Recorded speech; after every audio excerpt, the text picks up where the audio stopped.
We have to figure out what that is. So again, if it helps to set up a proportion, you can, but this is my of, and I'm doing 6%. It's a smaller number, but not that small when you're talking about money.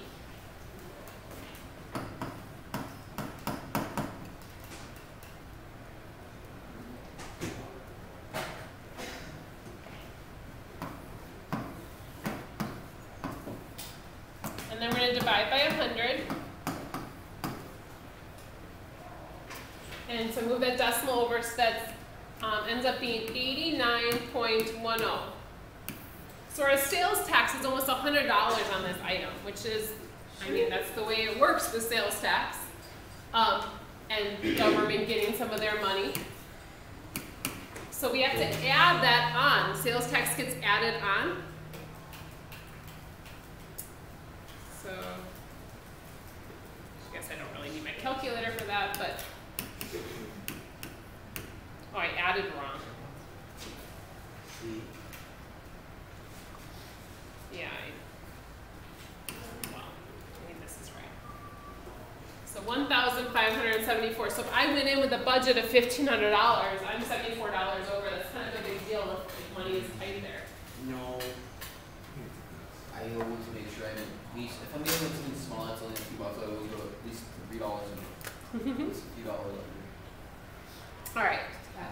So flat screen TV, it's $230, but you have a 15% discount. So now we get to take the money off. So like going into this knowing that we're doing 15% of $230. That's a deal. Black Friday. Get into a boxing match over this. That's not Black Friday. That's not So if you do that, again, you can set it up the same way. We end up with it's $34.50. I said you can ignore sales tax just because that would just be one added thing there to worry about. No, to make it more accurate. Yeah, you would need to. Gotta be more specific, man.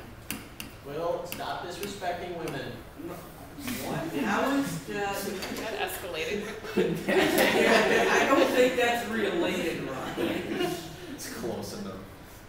That's not good. Alright. Yeah, we probably end up losing probably like about a third of that for sales tax as well. What a scam. Yeah. Might as well just be a tax fraud. It's a federal offense. No, it isn't. Not if we get caught. Alright. Okay guys, here's where we mix things up a little bit. Where sometimes it's not just that we're taking the percent of a number. So it says the number of people who passed the real estate exam was 832. If this was a 65% pass rate, how many people took the exam? This is telling us the answer. This is telling us that is. So 832 is 65% of a number. So 832 is 65% of the total. So we're kind of having to rewrite this and make sure we're understanding what we're coming up with here. So if it means you need to kind of set it up that way, that might be a good idea to kind of rearrange. So this time it's 832 of, we don't know, 65 out of 100. So this is a little different scenario where we have to kind of move things around a little bit.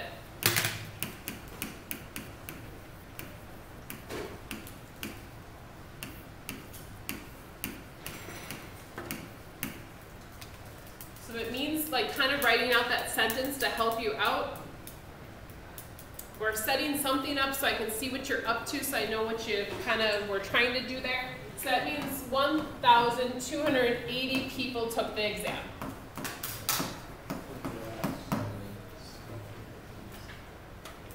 And 65% is a little over half. 800 is a little over half of 1,200, you know, kind of making sense of that.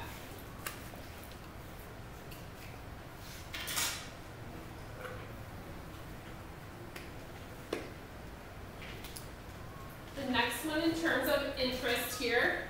So Rob received $37,500 interest from an investment. He's got some good investment there. I don't know. Anyway. Yeah. If it paid 1.5% interest, how much was invested? So this is the answer. This is 37,500 is the interest he got. So 37,500 is the 1.5% interest. Yeah, that's just how big the cylinder is. Right. So we need to figure out how much he has invested. And this is not the kind of money I'm dealing with, so I don't know much about.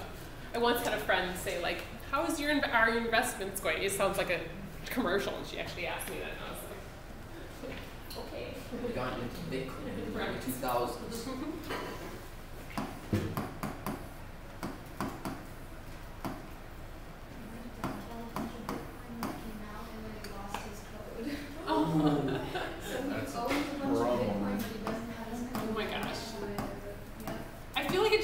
Something made up. I mean, I know it's really not, but it just sounds made up. I don't know.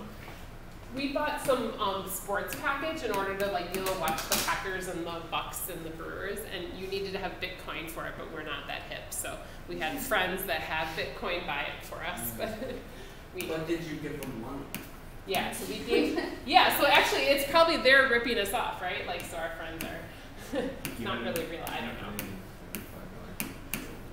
Oops, I'm dividing by the wrong thing. That's what I get for talking when I'm doing math. Oh my gosh. Is that enough zeros? Yeah. Divided by 1.5. Yeah, that's always a great thing when you're talking about, is that enough zeros? Right. This is crazy money that I don't understand. The number of zeros. There was a movie once that they talked about their decimal point being so important because it was like 1 over, and I tried finding the clip but I couldn't find it. It was from the movie that Tom Johnson. What about the one child that we were supposed to watch the other day? The what?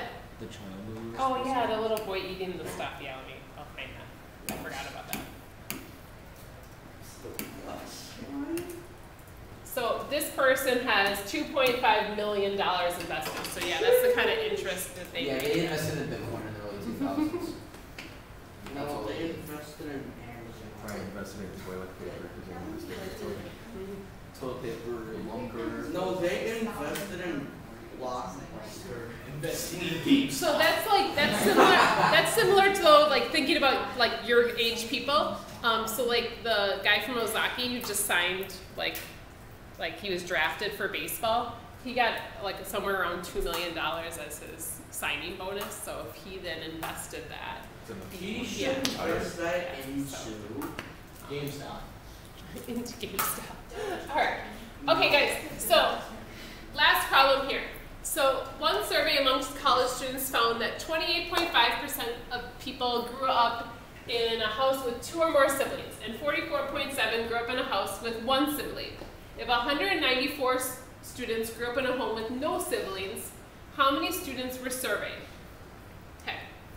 Nowhere in here do they talk about the percentage of no siblings. But can we figure that out? yes. Yeah, because 28.5 grew up in a house with 2 or more. So 2 and above is covered. 44.7 grew up in a house with 1. So everybody else has no siblings. So we're going to take those 2 and take them away from what?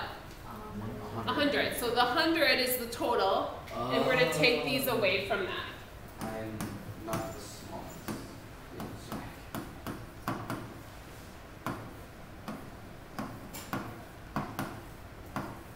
Because all the other percentages are covered for us, so we're trying to figure out what percentage of people only have or don't have any siblings. We did this question in one of my classes, my class first hour, and no one was the only child. Everybody had siblings. Is anyone in here an only child? I have 3 siblings. And if you're here long enough, you might see Okay. both. So 26.8% is not our answer. That's just how many households only have 1 child or no siblings. All right. Now, 194 students have no siblings. So 194 is 26.8% So of some number. So we have to put the 194 on top, the 26.8 out of 100, and we're going to figure out what that original value is. How many did they survey?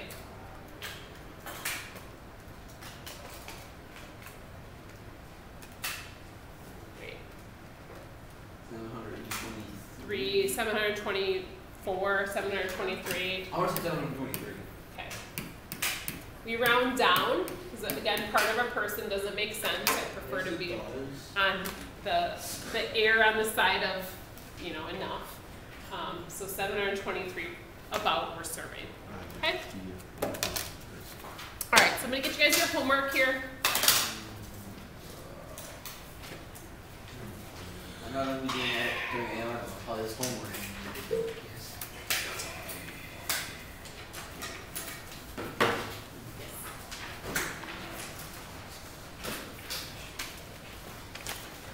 Oh, do you want to go take that down now? I'll do it later.